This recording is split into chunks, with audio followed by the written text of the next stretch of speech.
Hello, welcome to the kitchen at Evins Mill. I'm your executive chef, Jason Evans. Today we're going to let you in on one of our not-so-secret recipes, mainly because it's on our website, on our recipe blog. But we're going to show you how to make our Millstone dry rub. Clever name we came up with. Let's see, we're going to start, we use this rub on lots of things.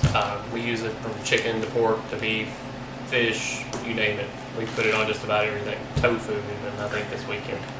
But we're going to start out with our base, and that's going to be a cup of brown sugar and a cup of kosher salt. We're going to pack that brown sugar in there in our cup. Pack it in there really good.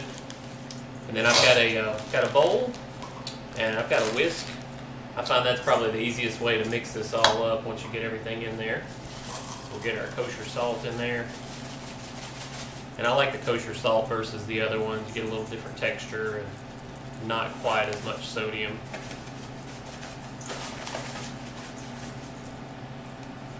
And hopefully this will inspire you to mix some of these up at home.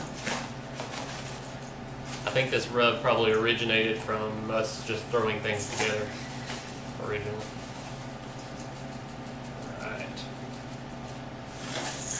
We got a cup of kosher salt and our cup of brown sugar, and then you can kind of see our plate of spices here. We've got 12 different spices.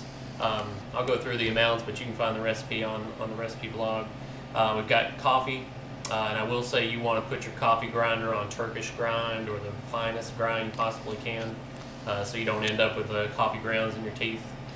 So we got 4 tablespoons of that. We've got about 4 tablespoons of paprika. And sometimes I will use some smoked paprika to kind of alternate that. We got 4 tablespoons of granulated garlic, a couple tablespoons of cumin, a couple tablespoons of ground cinnamon. We got, then I think it goes down to 1 into the teaspoons. We got a teaspoon of ginger, a couple teaspoons of ginger, a couple teaspoons of ground cloves. We got some mace, we got some coriander, then we got a teaspoon of crushed red pepper, black pepper, and cayenne pepper. So if you can keep all that straight, you're doing good. And then I'll take all the spices and we'll pour those all in. And here comes the hard part, just mixing it all together.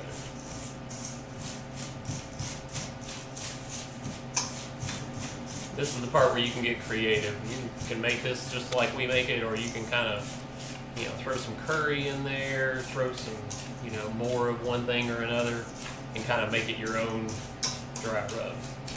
And then you can name it. Alright.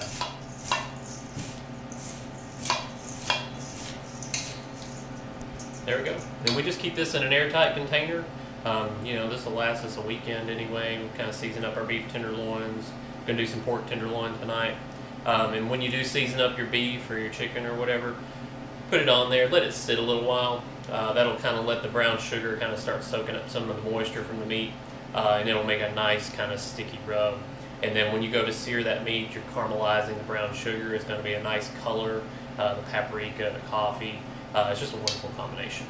All right, you guys go try it. Thanks. See you next time.